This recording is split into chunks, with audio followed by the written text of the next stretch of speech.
Hello guys, kain tayo guys. Dinner lunch na to. Ang aming ulam ay paa ng manok. Kamay ng manok na to eh. Na may balat ng, ano tawag yan?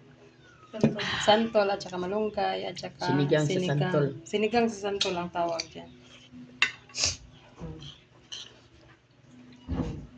Basta sinigang, kanyang favorito. Uy. Ang kagingon ni isda. Kuan man eh. Yummy.